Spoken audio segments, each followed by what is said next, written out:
तो अभी हम यहाँ पे बात कर रहे थे कि जो हमारे पास सेल होती है उनकी क्या होती है, डिफरेंट डिफरेंट शेप होती है। लेकिन जितने भी सेल हैं, आरबीसी, डब्ल्यूबीसी, एपिथेलियल सेल और हमारे पास नर्व सेल, ये सारे किसमें प्रेजेंट होते हैं, ह्यूमन बीइंग में ही होते हैं। लेकिन जो आप यहाँ पे देख पा रहे हो ट्रैकिड्स और ये क्या है, मेसोफिल सेल है। ये कहाँ पे होते हैं, हमारे पास प्लांट सेल में प्रेजेंट होते हैं। लेकिन दोनों क्या है, बोथ आर यूकैरियोट। तो मेसोफिल सेल जो होते हैं वो प्लांट के लीफ में प्रेजेंट होते हैं। इनकी आप शेप देख पा रहे हो कैसी है, राउंड है और साथ में क्या है, ओवल है। लेकिन हमारे पास जो प्लांट होता है, प्लांट में क्या होते हैं, जाइलम होता है और फ्लोएम होता है, जो क्या काम करते हैं, कंडक्शन में हेल्प करते हैं। जाइलम वाटर का कंडक्शन करता है, फ्लोएम फूड का कंडक्शन करता है। तो जाइलम के कुछ एलिमेंट्स होते हैं, लाइक ट्रैकिड्स हो गया, वेसल्स हो गया। तो आप यहाँ पे जो एग्जांपल दिया गया है वो है ट्रैकिड्स का, कि इसकी शेप देखिए कैसा होता है, इलोंगेटेड होता है।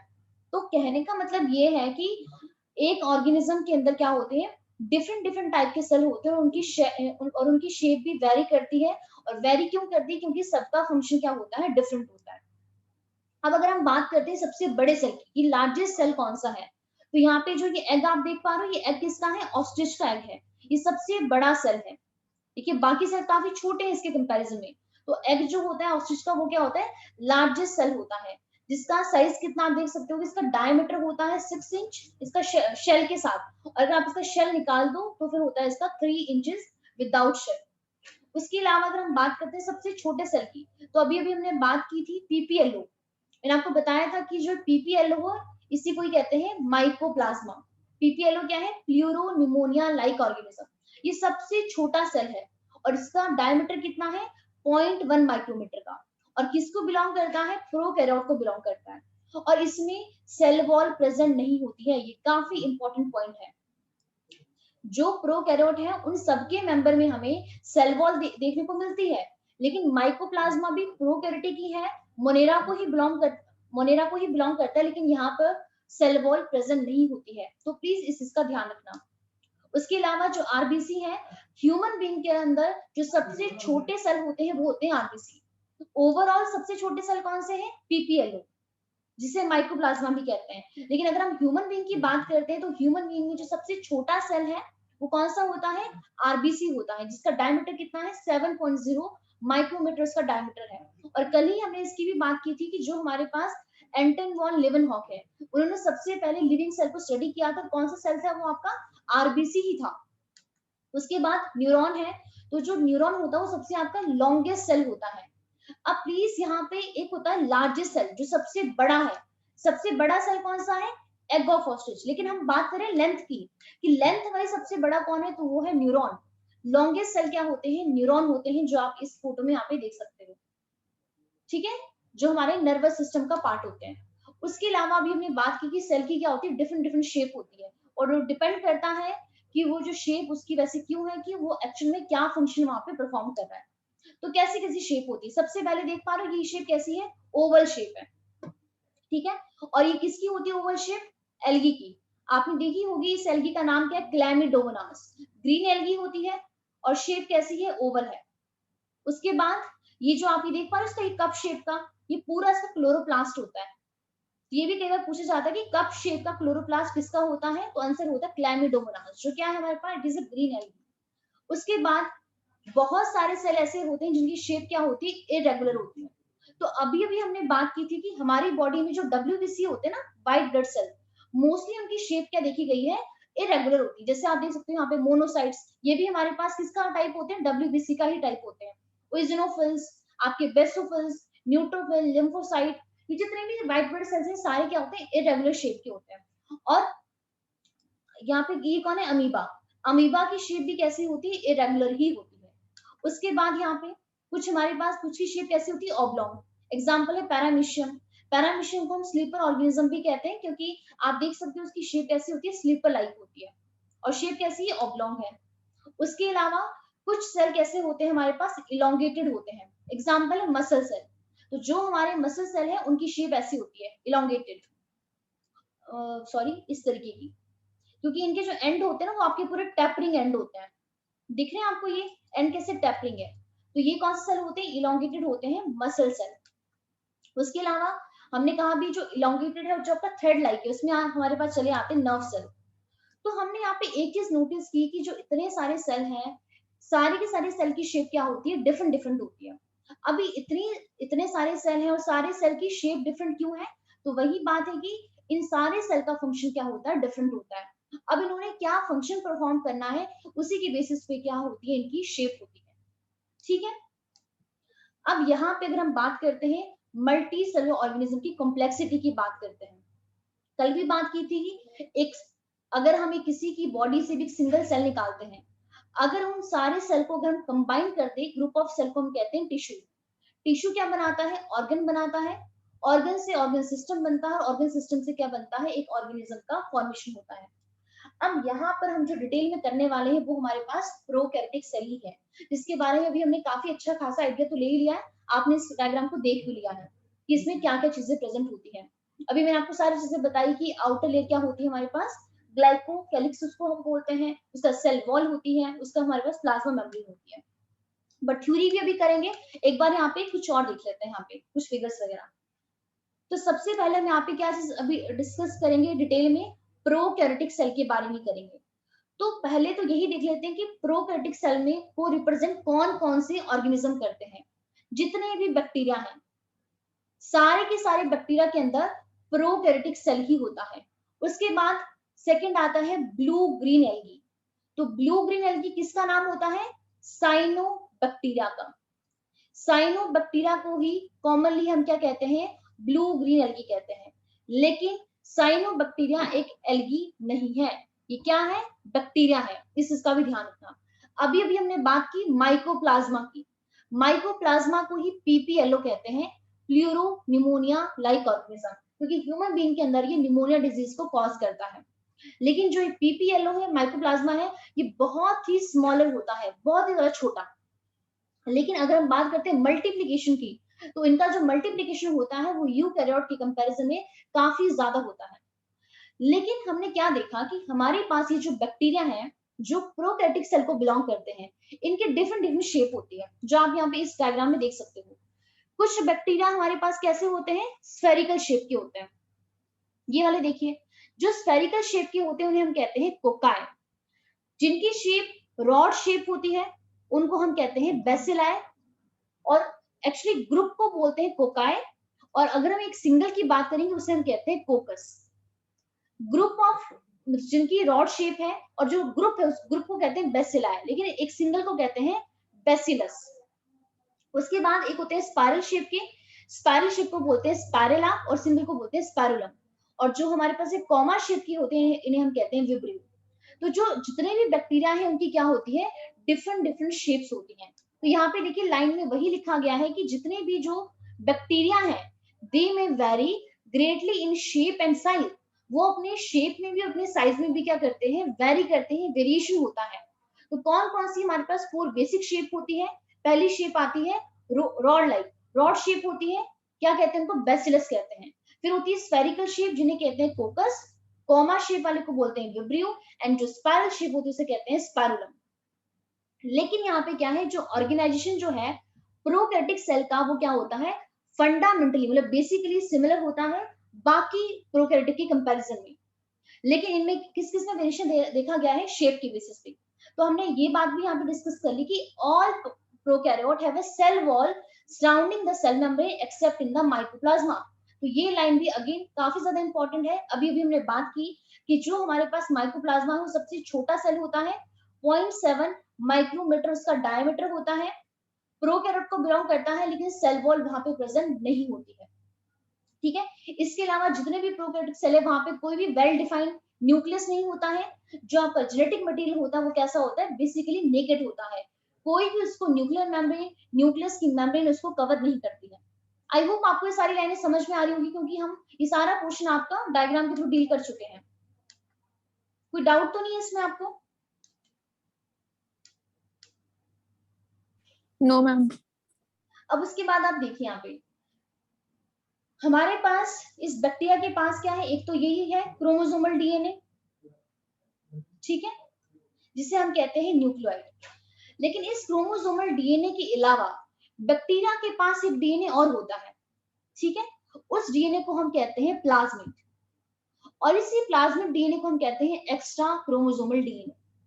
अब बैक्टीरिया में इसका क्या रोल होता है उसको समझते हैं। पहली चीज तो हमें ये समझनी है कि जितने भी बैक्टीरिया हैं हमारे पास, उन सब में इस जो क्रोमोसोमल डीएनए है, इसके अलावा जो यहाँ पे हमें प्लाज्मिड नजर आ रहा है, ये सब में नहीं होता है। कुछ कुछ बैक्टीरिया ऐसे हैं जो क्रोमोसोमल डीएनए के अलावा एक एक्स्ट्रा डीएनए और कैरी करते हैं, जिसे हम कहते हैं प्लाज्मिड। सब में नहीं होता, लेकिन जिनमें होता है उसमें इसका क्या यूज है उसको समझते हैं। अब अगर मैं यहाँ पे एक डीएनए बनाऊं, तो आपको बहुत अच्छी तरीके से पता है कि जो डीएनए होता है उससे उसी का ही पार्ट होता है जीन। और जीन क्या काम करती है, हमारे किसी न किसी ट्रेट को कंट्रोल करती है। तो हमने क्या देखा कि जो ये प्लाज्मिड है ये भी तो डीएनए है, और पूरा डबल स्टैंडर्ड होता है, आपका सर्कुलर होता है। तो इस डीएनए में प्लाज्मिड के अंदर ऐसी जीन्स प्रेजेंट होती है जो इस बैक्टीरिया को क्या करती है, एंटीबायोटिक से रेजिस्टेंट प्रोवाइड करती है। एंटीबायोटिक से रेजिस्टेंट प्रोवाइड करती है। कहने का मतलब ये है, मान लेते हैं बैक्टीरिया है एक्स टाइप का, और इसने हमारी बॉडी में अटैक कर दिया, और अटैक करने के बाद हमें सिम्टम्स नजर आ गए, तो हमने क्या ले ली, हमने एंटीबायोटिक ले ली। तो ये जो बैक्टीरिया होगा वो वहां पे किल नहीं होगा। अब ये बैक्टीरिया किल क्यों नहीं होगा, क्योंकि इसके पास क्या है, प्लाज्मिड है, और प्लाज्मिड में ये ऐसी जीन्स कैरी कर रहा है जो इसको एंटीबायोटिक से रेजिस्टेंट प्रोवाइड करती है। तो प्लाज्मिड क्या कैरी करता है, एंटीबायोटिक रेजिस्टेंट जीन्स। और इस प्लाज्मिड का एक्चुअल में और भी बहुत सारे रोल होते हैं। आपने ये चैप्टर किया ही होगा बायोटेक्नोलॉजी का, कि जब भी हम क्या करते हैं, जेनेटिक इंजीनियरिंग करते हैं, जीन का एक्सचेंज करते हैं, तो वहां पे हम इस प्लाज्मिड का यूज करते हैं बहुत ही ज्यादा अमाउंट में। ठीक है, आपको पता है अमन ज्योत इसके बारे में?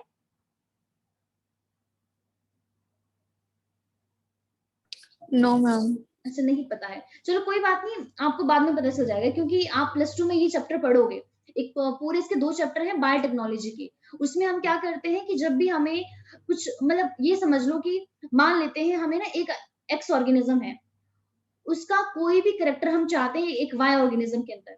अब क्वेश्चन यहाँ पे ये राइज होता है कि हमें इस एक्स वाली जीन्स को कैसे इस वाई ऑर्गेनिज्म के अंदर ट्रांसफर करना है। तो उसमें हम इस प्लाज्मिड का यूज करते हैं।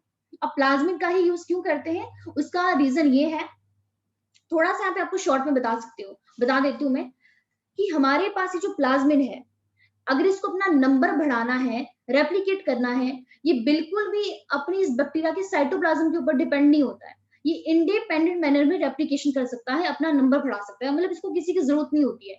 यही रीजन होता है कि हम इसका यूज करते हैं जीन का ट्रांसफर करने के लिए। मतलब कोई भी जीन, कोई भी डिजायरेबल जीन्स अगर आप किसी भी ऑर्गेनिज्म के अंदर चाहते हो, तो आप इस प्लाज्मिड का यूज कर सकते हो। इसीलिए हम कहते हैं कि प्लाज्मिड एक्ट करता है एज अ वेक्टर। वेक्टर वही होते हैं जिसका हम यूज करते हैं एजेंट की तरह, मतलब कोई भी चीज किसी की बॉडी में भी ट्रांसफर करनी है। तो यहाँ पे वही चीजें लिखी, एक बार इसको भी पढ़ लेते हैं हम। तो यहाँ पे क्या लिखा है, in addition to genomic DNA. Genomic DNA किससे कहते हैं, सिंगल क्रोमोसोमल डीएनए को ही कहते हैं। वो सर्कुलर होता है शेप में, लीनियर नहीं होता है। तो many bacteria have small circular DNA. बहुत सारे बैक्टीरिया के पास क्या होता है, स्मॉल सर्कुलर डीएनए होता है आउटसाइड द जीनोमिक डीएनए। मतलब जीनोमिक डीएनए के अलावा एक डीएनए और होता है, और स्मॉलर डीएनए को हम कहते हैं प्लाज्मिड। अब प्लाज्मिड क्या करता है, unique phenotypic character to the such bacteria. कहने का मतलब ये, फिनोटिपिक क्या होता है, फिजिकल अपीयरेंस, कि जो प्लाज्मिड डीएनए है वो बैक्टीरिया के अंदर एक क्या करता है, एक यूनिक फिनोटिपिक करेक्टर को लेकर आता है। जैसे एक इन्होंने एग्जांपल दिया है, रेजिस्टेंट टू एंटीबायोटिक। मतलब जहां जहां प्लाज्मिड डीएनए होगा जिस बैक्टीरिया के पास, उस बैक्टीरिया को हमारी जो एंटीबायोटिक है वो वहां पे किल नहीं कर पाएगी। वो क्या होगा, रेजिस्टेंट होगा, खुद को बचा लेगा उस इन्फेक्शन से या उस एंटीबायोटिक से। So plasmid DNA is used to monitor bacterial transformation with the foreign DNA. Nuclear membrane is found in the eukaryote. अब इस लाइन का मतलब क्या है, इस लाइन का ना मतलब वही है जो अभी शायद आपको नहीं समझ आएगा मंजूत, क्योंकि आपने भी बायोटेक्नोलॉजी वाला चैप्टर नहीं किया है। बट मैं आपको चलो यही बता देती हूँ। चलो एक यहाँ पे एनालॉजी लेते हैं, उससे आप समझ जाओगे। एक मिनट, मुझे यहाँ पे एक पेज क्रिएट करने दीजिए।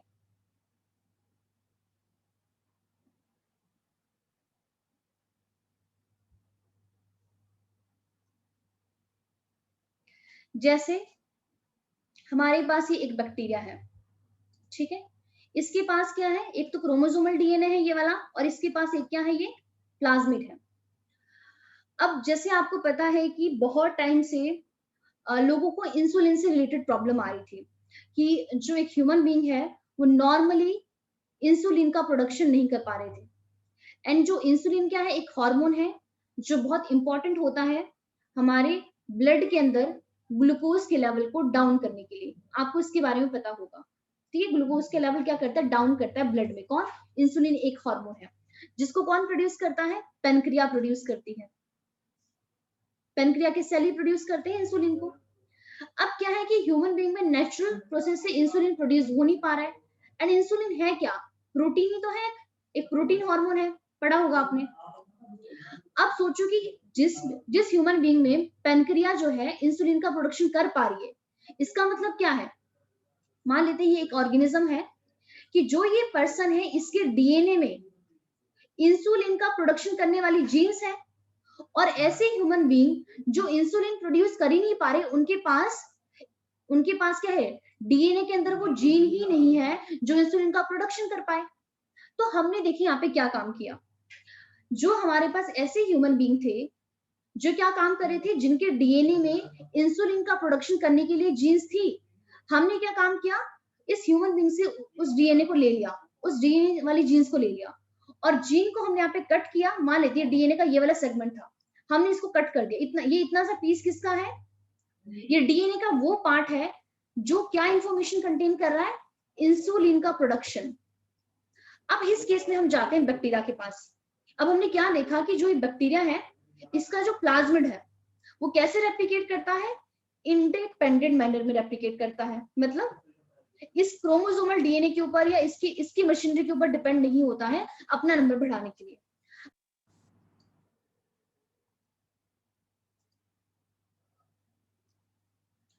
जो ये बैक्टीरिया था, हमने उनकी बॉडी से क्या निकाला, इस प्लाज्मिड को निकाला, और प्लाज्मिड का भी हमने कुछ पोर्शन यहाँ पे कट कर दिया, कुछ पोर्शन इतना सा हमने कट कर दिया, और जो हमारे पास एक ह्यूमन इंसुलिन की जीन्स थी ना, हमने इसको यहाँ पे ट्रांसफर कर दिया। और बाद में हमने क्या काम किया, इस प्लाज्मिड को हमने दोबारा इसी बैक्टीरिया के अंदर ट्रांसफर कर दिया। अब हमें बहुत अच्छी तरीके से पता है कि जो ये बैक्टीरिया होता है, नॉर्मली बैक्टीरिया आपके हर 20 मिनट के बाद क्या करते हैं, रिप्रोडक्शन करते हैं। और कैसे करते हैं, माइटोटिक डिवीजन ही करते हैं, 1 से 2 कॉपीज बन जाती है। अब हमने बैक्टीरिया के अंदर यहाँ पे क्या डाला था, मॉडिफाइड प्लाज्मिड को डाला, मॉडिफिकेशन कर लिया था हमने उसकी जीन्स को। अब हमारे पास ये बैक्टीरिया, इस बैक्टीरिया के पास कैसी जीन्स आ गई है, इंसुलिन का प्रोडक्शन करने वाली जीन्स आ गई है।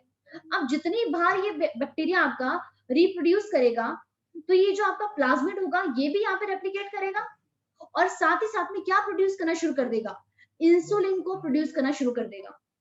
और ऐसा हुआ है जिसकी हेल्प से हमने क्या किया, और सोचो हर 20 मिनट बाद वो रिप्रोडक्शन कर रहा है, उतनी ज्यादा इंसुलिन वहां से मिल रही है, तो उस इंसुलिन को हम क्या कर सकते हैं, स्टोर कर सकते हैं अपनी प्रॉब्लम को सॉल्व करने के लिए। तो हम यहाँ पे क्या काम करें, जीन का ट्रांसफर कर रहे हैं 2 ऑर्गेनिज्म के बीच में। समझ आया अमन, जो थोड़ा सा आइडिया हुआ आपको, ज्यादा नहीं तो हल्का सा, कि जीन का ट्रांसफॉर्मेशन Yes, मैम। ये आप डिटेल में करोगे आपके उस चैप्टर में। बायोटेक्नोलॉजी के 2 चैप्टर हैं, उसमें हम डिटेल में करेंगे जब आप वो वाला पोर्शन करोगे। तो यहाँ पे देखिए वही चीज लिखी गई है कि plasmid DNA is used to monitor bacterial transformation वही होता है कि जहाँ पे हम डीएनए का ट्रांसफर करते हैं विद द फॉरेन डीएनए ही हमने ट्रांसफर किया था, इंसुलिन की जीन वहां पे फॉरेन डीएनए था।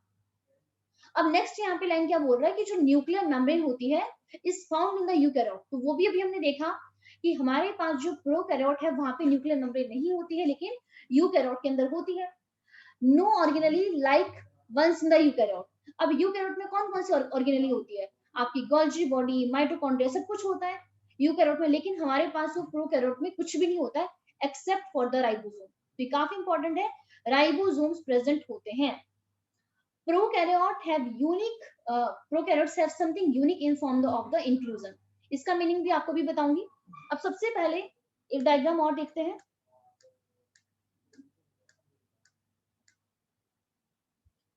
जो हमारे पास क्या है, ये बैक्टीरिया है, इसकी जो हमारे पास प्लाज्मा मेम्ब्रेन होती है जो सबसे इनर मोस्ट लेयर है, समटाइम उसकी क्या होती है, यहाँ पे इनफोल्डिंग हो जाती है।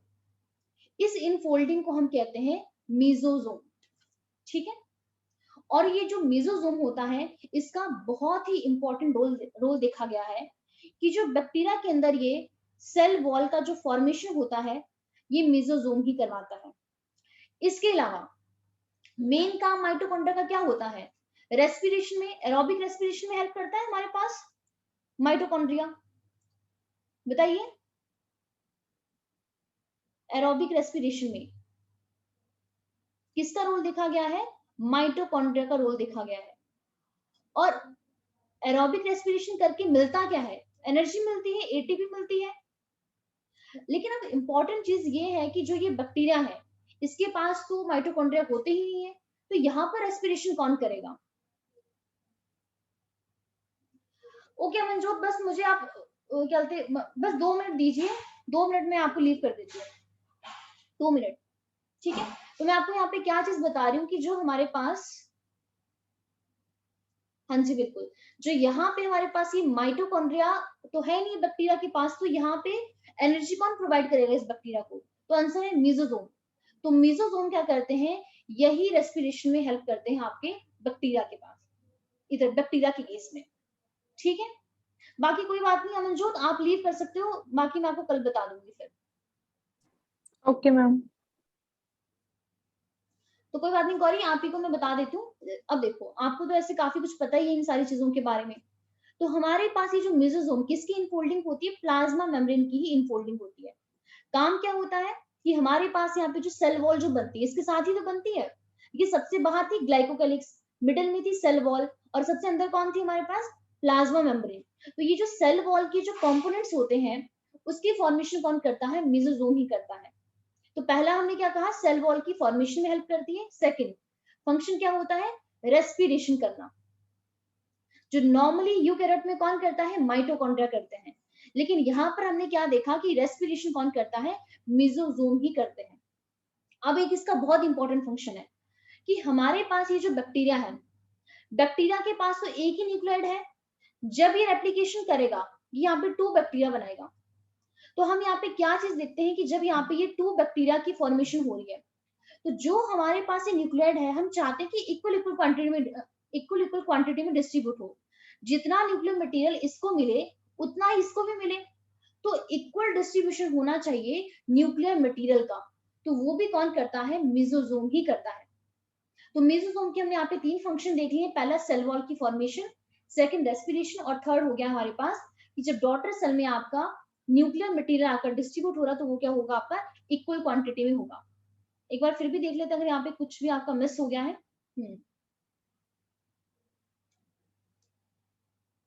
एक मिनट। हाँ, तो मेसोजोम का यहाँ पे यही फंक्शन होता है। एक बार उसको रीड कर लेते हैं आपका पीछे वाला। तो हमने क्या कहा? मेसोजोम्स क्या होते हैं? एक स्पेशलाइज्ड डिफरेंशिएटेड फॉर्म होता है सेल मेम्ब्रेन का, जिसे कहते हैं मेसोजोम, जो किसका कैरेक्टरिस्टिक्स होता है? प्रोकैरियोट का। और they are essentially infolding of the cell membrane. तो इसका भी ध्यान रखना है, अगर आपसे क्वेश्चन पूछ लिया जाए कि मेसोजोम किसकी इनफोल्डिंग होती है, सेल मेम्ब्रेन की, सेल वॉल की, या फिर ग्लाइकोकैलिक्स की, तो हमारे पास जो सेल मेम्ब्रेन है, मतलब जो प्लाज्मा मेम्ब्रेन है, उसी की इनफोल्डिंग होती है मेसोजोम। उसके अलावा हमारे पास ये सारी चीजें वही जो हम अभी अभी हम पढ़ चुके हैं, दोबारा एक बार इसको देख लेते हैं, ठीक है? सेल एनवल्प क्या होती है, उसकी मॉडिफिकेशन क्या है? तो मोस्टली जो हमारे पास प्रोकैरियोटिक सेल है, पर्टिकुलर द बैक्टीरिया सेल, उसके पास क्या होती है? सेल एनवल्प होती है। जो सेल एनवल्प है उसके पास क्या होता है? टाइटली बाउंड 3 लेयर का स्ट्रक्चर होता है। सबसे आउटर मोस्ट को बोलते हैं ग्लाइकोकैलिक्स, उसके बाद आती है सेल वॉल, और सबसे इनर मोस्ट में आती है प्लाज्मा मेम्ब्रेन। ठीक है गौरी, समझ आ गया आपको? Yes teacher. उसके अलावा जो ये तीनों लेयर है, glycocalyx, cell wall, plasma membrane, ये तीनों ही क्या करती है? हमारे पास प्रोटेक्टिव कवरिंग बनाती है। जो भी जितने भी बैक्टीरिया है उन सबका, इन सारी एनवल्प का मेन काम क्या होता है?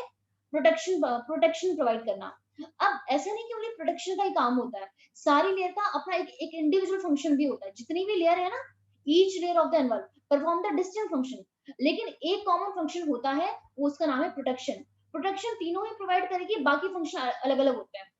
अब आपको ये भी पता है कि अगर हम इन बैक्टीरिया को जब हम उनको स्टेन करते हैं, एक हमारे पास एक टेक्निक होती है, इसको हम बोलते हैं ग्राम स्टेनिंग।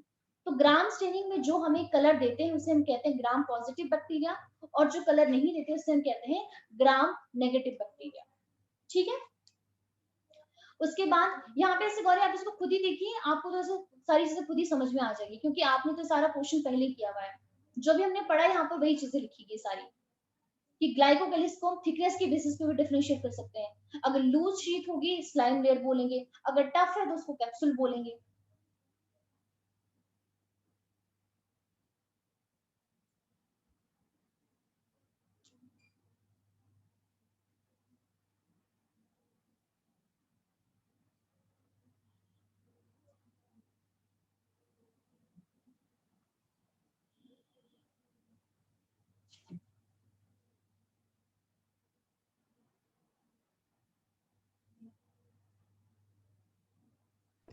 क्लियर है टीचर ये। ठीक है ना, ये तो आपको तो आता ही है। उसके बाद अभी हमने मेसोसोम भी किया। अब एक्चुअली जो यहाँ पे ना गौरी मेसोसोम की जो ये मॉडिफिकेशन होती है ना, ये हमने क्या देखा है आपकी टू टू फॉर्म में हो सकती है। कई बार जब ये मेसोसोम आपका एक्सटेंड करता है तो कई बार तो ऐसे ही आपका इस तरीके से करता है वेसिकल्स की फॉर्म में, कई बार ये आपका टिब्यूल की फॉर्म में करता है, और एक होते हैं कई बार किसकी फॉर्म में करता है, टिब्यूल्स होते हैं, वेसिकल्स होते हैं, और एक क्या आता है हमारे पास, वेसिकल्स, टिब्यूल, और याद नहीं आ रहा अभी,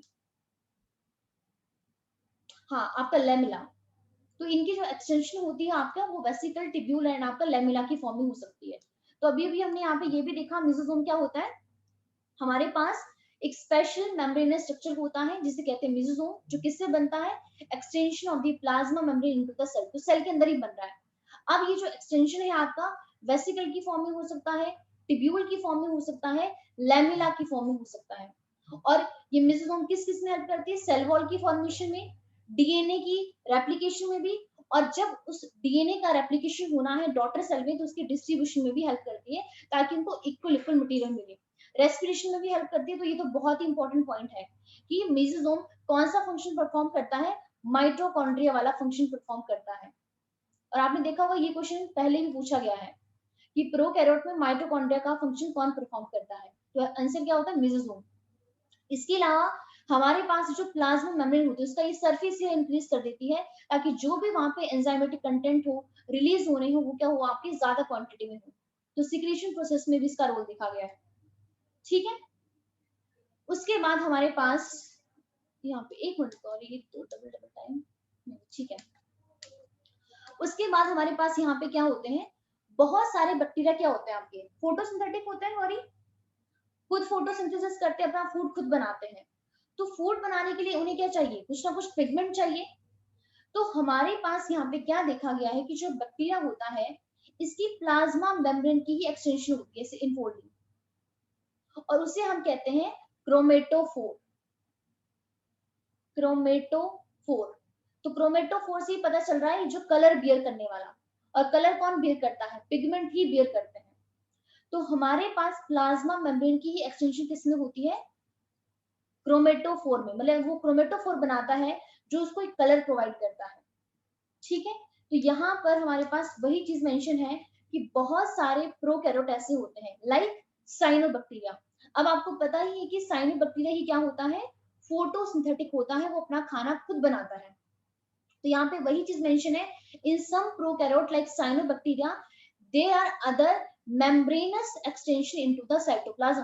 तो ये मेम्ब्रेन का ही एक्सटेंशन है, बट कौन सी मेम्ब्रेन का, प्लाज्मा मेम्ब्रेन का ही एक्सटेंशन होता है, और कहाँ पे होता है, इनटू द सेल, मतलब सेल के अंदर ही होगा, जिसे हम कहते हैं क्रोमेटोफोर, जो क्या कंटेन करता है, पिगमेंट्स को कंटेन करता है। और इसके बेसिस पे ही जो हमारा बैक्टीरिया है वो क्या करता है, बहुत सारे फोटोसिंथेटिक होते हैं। अब अभी भी हमने बात की थी कि जो बैक्टीरिया का सेल है वो आपका मोटाइल भी हो सकता है, मूव भी कर सकता है, एंड नॉन मोटाइल भी हो सकता है। अगर वो मोटाइल होगा तो उसके पास क्या होगा, फ्लैजिला प्रेजेंट होगा। लेकिन बहुत सारे बैक्टीरिया ऐसे होते हैं जिनके पास फ्लैजिला नहीं होता, तो वो क्या होते हैं, नॉन मोटाइल होते हैं। लेकिन जो ये बैक्टीरिया का जो फ्लैजिला है, टोटल इसके पास 3 पार्ट्स होते हैं। ठीक है, सबसे पहला पोर्शन होता है फिलामेंट, फिर हमारे पास आता है हुक, और फिर आती है बेसल बॉडी। जैसे अभी भी आपने वहां पे फिगर में देखा था, इस तरीके का स्ट्रक्चर होता है। तो हमारे पास जो सबसे देखिए लॉन्ग टेल है ना, इसको कहते हैं हम, इसको कहते हैं फिलामेंट।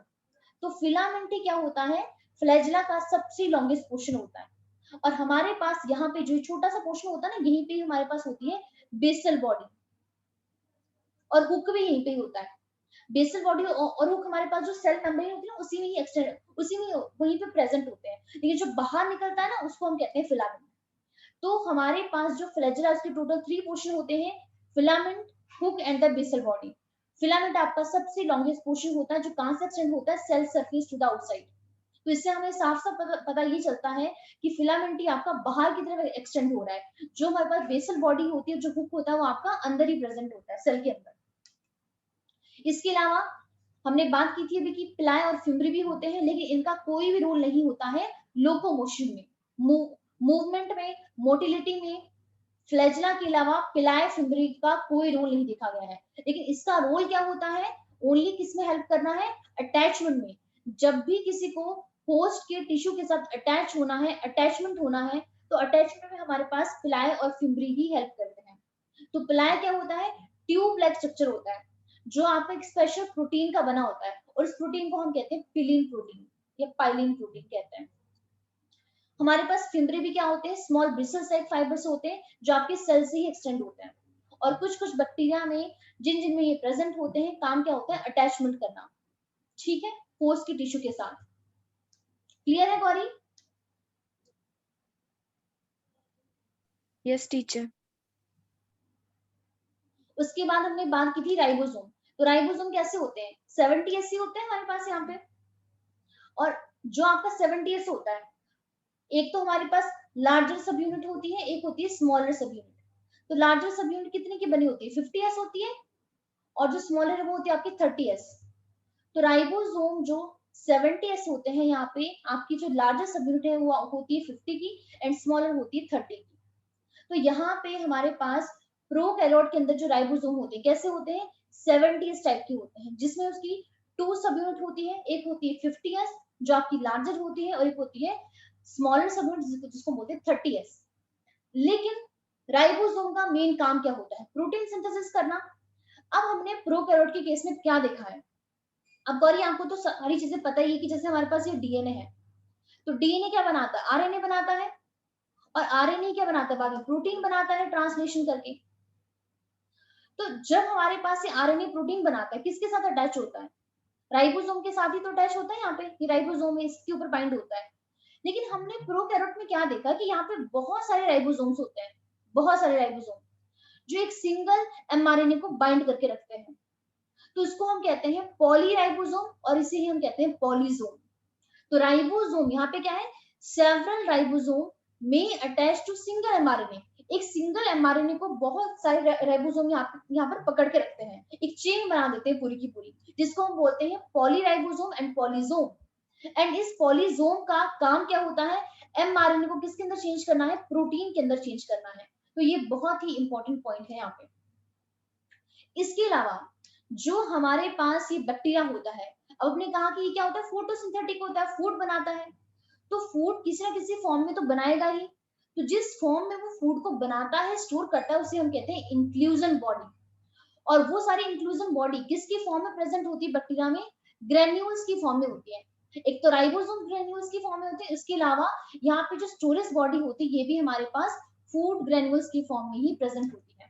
तो यहाँ पे भी वही लिखा गया है, इंक्लूजन बॉडी क्या होता है, रिजर्व मटेरियल, मतलब जो बैक्टीरिया के अंदर आपका फूड मटेरियल क्या होता है, जो आपका स्टोर होता है, वो किस फॉर्म में होता है, इंक्लूजन बॉडी की फॉर्म में होता है। And very very very important, ये इंक्लूजन बॉडी भी क्या होती है, मेम्ब्रेनलेस होती है, not bound by any membrane system, life free in the cytoplasm. तो ये लाइन तो बहुत ही कॉमन है कि प्रोकैरियोट्स में कुछ भी होगा ना, सारा आपका मेम्ब्रेनलेस ही होगा, उसको वहां पे कोई भी कवर करके नहीं रख रहा है। जैसे हमारे पास राइबोसोम मेम्ब्रेनलेस है, इंक्लूजन बॉडी भी क्या होती है, मेम्ब्रेनलेस ही होती है, उसको कोई भी मेम्ब्रेन बाउंड, कोई भी मेम्ब्रेन वहां पे बाउंड नहीं करती है। लेकिन हमने ये कहा कि वहां पे इंक्लूजन बॉडी की फॉर्म में फूड स्टोर होता है। एंड हमने क्या क्या कहा कि इंक्लूजन बॉडी क्या होती है, कुछ ग्रेन्यूल्स ही होते हैं। लेकिन अभी ग्रेन्यूल्स कौन से ग्रेन्यूल्स होते हैं, कुछ ग्रेन्यूल्स फॉस्फेट के बने होते हैं, फॉस्फेट ग्रेन्यूल्स उनको बोलते हैं। कुछ कुछ हमारे पास साइनोफाइसिन ग्रेन्यूल्स होते हैं, और कुछ ग्लाइकोजन ग्रेन्यूल्स होते हैं। तो ग्लाइकोजन तो आपको पता है ग्लूकोज की ही फॉर्म होती है, ग्लाइकोजन क्या होता है, पॉलीसेकेराइड। तो इन सारी फॉर्म में क्या होता है, फूड वहां पे स्टोर होता है। और कई बार हमने क्या देखा है, गैस वैक्यूल्स भी फाउंड होते हैं, blue green and purple and green photosynthetic bacteria. Simple सी बात है, ये उसके ऊपर डिपेंड करता है कि हमारे पास देखिए जो बैक्टीरिया है, अब ये सारा फूड स्टोर कौन करेंगे वहां पे, जो बैक्टीरिया आपके फोटोसिंथेटिक है वही फूड बनाएंगे, वही फूड स्टोर करेंगे। तो यहाँ पे उनके पास कौन कौन सा पिगमेंट प्रेजेंट है, उसी की बेस पे ही बैक्टीरिया हमारा ब्लू ग्रीन होगा, पर्पल होगा, ग्रीन होगा। तो हमने क्या देखा है कि ऐसे बैक्टीरिया जो फोटोसिंथेटिक होते हैं उनमें कौन से वैक्यूल होते हैं, गैस वैक्यूल भी प्रेजेंट होते हैं। तो ऐसे वैक्यूल जो क्या चीज कैरी कर रहे हैं, गैस को कैरी कर रहे हैं। So gas vacuoles are found in blue green, purple and green photosynthetic bacteria. समझ आया गौरी?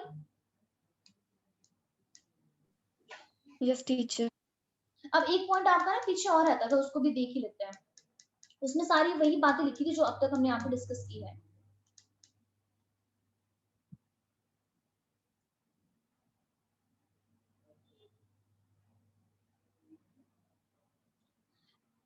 ये स्टार्टिंग में ही आता है आपके एनसीईआरटी में। तो यहाँ पे ऐसे इसको आप ना खुद ही रीड कर लो एक बार, आपको तो समझ आ ही जाएगा।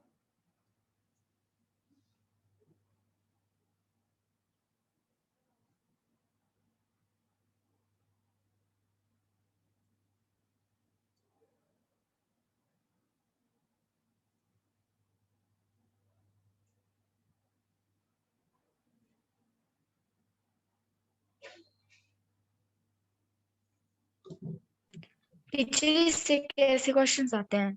हाँ जी, इनसे कैसे क्वेश्चन पूछते हैं इस वाले ग्राफ से? सेल से। यस टीचर, ये जो पहरा है इससे कैसे क्वेश्चन पूछेंगे वो ह्यूमन इसमें चीक यही सेल क्वेश्चन है से? कि मान लेते हैं आपको अनियन पील दिया है और आप उसको माइक्रोस्कोप के अंदर देख रहे हो, तो वहां पे वो ऑप्शंस होंगे कि आपको ऐसा कौन सा स्ट्रक्चर है जो वहां पे विजिबल हो रहा है, जो आपको एनिमल सेल में नहीं मिला। तो आंसर क्या होगा, सेल वॉल। क्योंकि यस अगर अनियन सेल का टीचर। और अगर आप चिक सेल का कंपैरिजन कर रहे हो ह्यूमन बीइंग का, तो वहां पे एक सबसे बड़ा मेन डिफरेंस है कि हमें वहां पे सेल वॉल देखने को मिलेगी। ऐसे तो क्लोरोप्लास्ट भी है, लेकिन मान लेते क्लोरोप्लास्ट नहीं मिला, लेकिन हमें सेल वॉल तो इजीली हम देख ही सकते हैं वहां पे। Yes teacher. पढ़ लिया? आगे भी पढ़िए, ये भी सारे एनसीईआरटी के ही यस थॉट। टीचर, पढ़ लिया। चल मैं इसको रीड कर लेती हूँ। यहाँ पे क्या लिखा है, beside the nucleus eukaryote cell have other membrane bound distinct structure called the ER, Golgi complex, lysosomes, mitochondria, microbodies, vacuole। हमें पता है ये सारी चीजें क्या होती है, यूकैरियोट में होती है, प्रोकैरियोट में ऐसा कुछ भी नहीं होता है। लेकिन ये जो बहुत इंपॉर्टेंट पॉइंट है, राइबोसोम। राइबोसोम कैसे ओरिजिनली है, नॉन मेम्ब्रेन बाउंड, तो इसीलिए हमारे पास यूकैरियोट एंड प्रोकैरियोट दोनों में ही प्रेजेंट होती है। अगेन एक इंपॉर्टेंट पॉइंट है जो अभी भी हमने डिस्कस भी किया था कि within a cell ribosomes are found not only in the cytoplasm. Ribosome only cytoplasm में ही नहीं होता है, लेकिन इसके अलावा टू और ऑर्गेनेली में भी होता है। एक तो क्लोरोप्लास्ट में, सेकंड हमारे पास माइटोकॉन्ड्रिया पे, and on the rough ER. हाँ ये भी इंपॉर्टेंट है, रफ ईआर तो बताना भूल ही गई थी। देखो, एक तो हमारे पास साइटोप्लाज्म में होते हैं राइबोसोम, और एक हमारे पास ये ईआर की मेम्ब्रेन होती है, इसके ऊपर प्रेजेंट होते हैं। तो राइबोसोम साइटोप्लाज्म के अलावा तीन और जगह प्रेजेंट होते हैं, first chloroplast, second mitochondria and third हमारे पास आता है rough ER. So animal cell contain another non-membrane bound organelle called centriole which help in the cell division। ये तो हम बाद में ही करेंगे। सेंट्रियोल ओनली एनिमल सेल में होता है, प्लांट सेल में नहीं होता। ठीक है गौरी? एनसीईआरटी में यस ये यूकैरियोटिक सेल है, ये बैक्टीरिया है, ये पीपीएलओ है, ये वायरसेस है, साइज की बेसिस पे। ठीक है, बाकी पोर्शन गौरी हम आपका कल करेंगे फिर। Okay teacher. अभी सेशन है एंड भी होने वाला है। ठीक है teacher, bye. Okay Gauri, bye.